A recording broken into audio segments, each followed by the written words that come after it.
Ok, sejam todos bem-vindos. Nós estamos aqui no site da Abracal para falar um pouquinho hoje sobre a questão do Encontro Nacional dos Produtores de Calcário, que começa no dia 27 de novembro, e também como está o mercado, o consumo do calcário, esse importante insumo para a agricultura nacional, também para a pecuária nacional. Falar um pouquinho como é que está a questão da influência, né, de momentos como o excesso ou a falta de chuva. E aqui nós estamos recebendo hoje o João Belato Júnior, que é presidente da Abracal, da Associação Brasileira dos Produtores de Calcário, e também do Sindicato Paulista da Indústria de Calcário. João, seja bem-vindo aqui ao nosso bate-papo. E eu gostaria que você falasse um pouquinho sobre a sua expectativa para o Enacal, que vai acontecer em Curitiba a partir do dia 27. Obrigado, Mansur. Obrigado a todos que estão nos ouvindo. O Paraná é o pioneiro no corporativismo. As cooperativas agrícolas são uma fonte muito grande de tecnologia, então isso agrega muito. Nós sabemos que o tratamento do solo, que é o de maior interesse da nossa atividade, no Paraná é tratado de uma forma diferenciada e em conjunto. As cooperativas fornecem toda a estrutura para que os cooperados tenham acesso à tecnologia. Isso é muito importante e é um estado bastante referência no mercado agrícola nacional. Sim, sim. Inclusive, tem o posicionamento do Paraná ser uma referência até regional, né? Ele acaba dialogando também com o Rio Grande do Sul, também com Santa Catarina, na distribuição, na venda e distribuição do calcário. E isso vai ser importante porque vão trazer multivisões daquilo que está acontecendo, né? Sim, até porque a distância geográfica não é tão grande como no centro-oeste do nosso país. E Santa Catarina tem poucas opções de calcário agrícola por ter poucas opções de oferta de jazida. O Rio Grande do Sul tem e o Paraná tem uma quantidade até maior.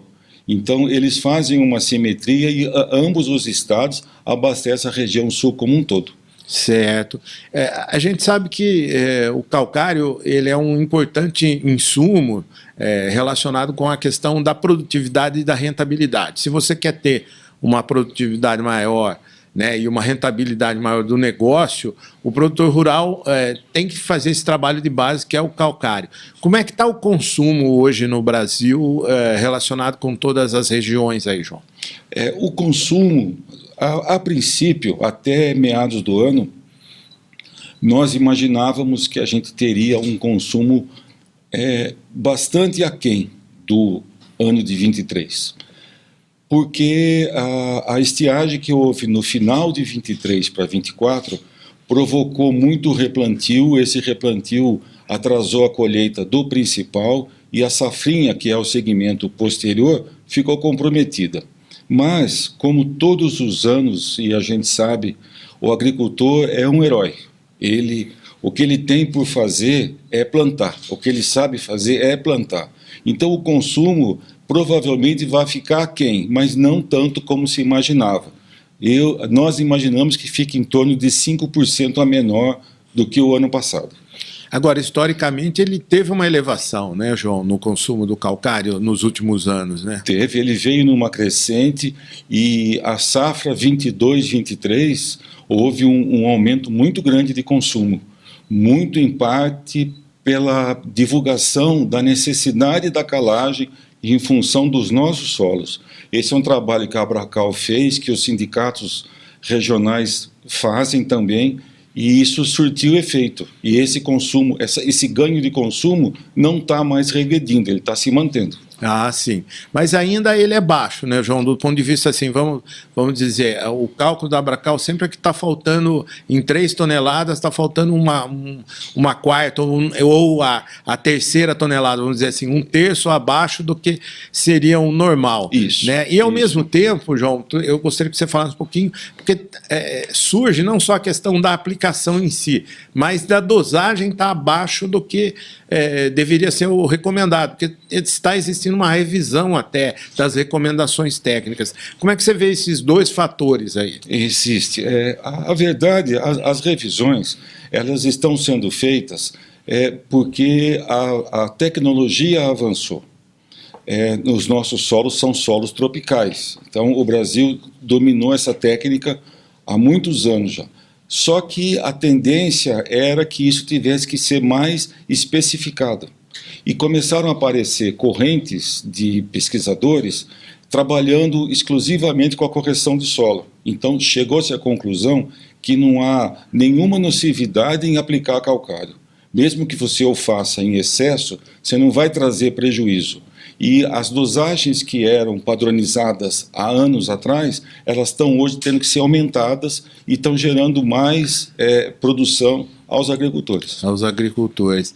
E então a gente pode fechar que talvez aí esteja 1/3 abaixo do necessário. Sim. Talvez na casa aí dos 80 milhões seria o básico, né? Sem essa revisão.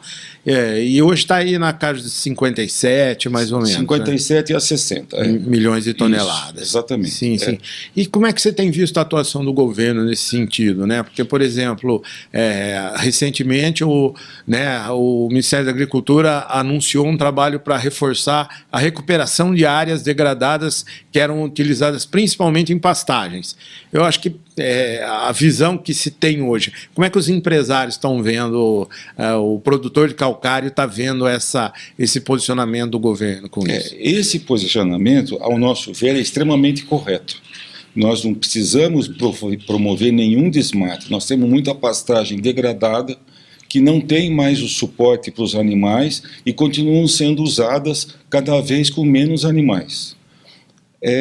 O incentivo, ele existe de forma clara na forma de colocá-lo. Nós não tivemos ainda acesso de alguém que obteve recurso para fazê-lo, mas de forma privada, muitos estão fazendo.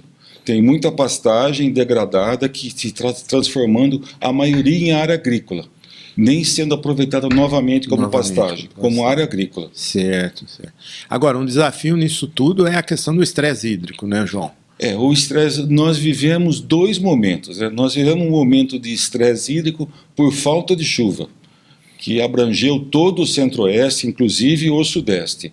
E tivemos o evento no início do ano, do mesmo estresse hídrico, por excesso de chuva, que aconteceu no Rio Grande do Sul. E isso penalizou muito os agricultores. Esperamos que, de agora para frente, o clima se comporte de uma forma, se comporta, quem somos nós para pedir comportamento, né? Sim, sim. Mas que assim o seja para poder trazer benefício a todos. É uma esperança de mais regularidade naquilo que vem pela frente. Exatamente. Né? Porque, como você disse que o produtor é um herói, ao mesmo tempo a gente vê uma variação muito forte das commodities com relação aos preços no mercado internacional. Sim. E isso acaba afetando um pouco até a própria estruturação do trabalho, o planejamento, que inclui a calagem. Né? Sem dúvida. E também, Mansur, quando a gente fala de commodities, a gente percebe aqui, mais um lamento, há muita manipulação.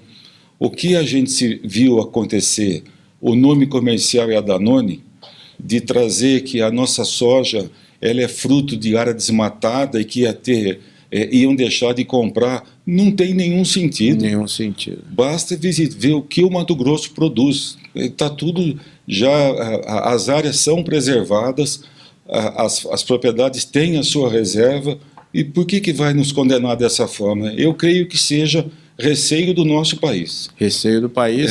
A questão do celeiro do mundo ainda assusta alguns segmentos fora daqui. Né? Exatamente. Eles sentem a potência que nós temos e que estamos começando a explorar. Certo. Agora você citou a questão do centro-oeste, né? E a gente pode dizer que o centro-sul do Brasil sofreu com uma outra ocorrência, que foi na questão das queimadas. E analisando do ponto de vista técnico, né? Nem tanto o que ocasionou, mas como é que a gente pode fazer isso? A calagem também entra como um fato importante para as áreas atingidas voltarem a ter os seus padrões de produtividade. Exatamente. No caso, vamos falar um pouquinho de São Paulo, é o maior produtor suco-alcooleiro do país. E o manejo com queimada é coisa extremamente antiga, de séculos atrás. E as usinas faziam esse trabalho, só que de uma forma contida, uma forma programada.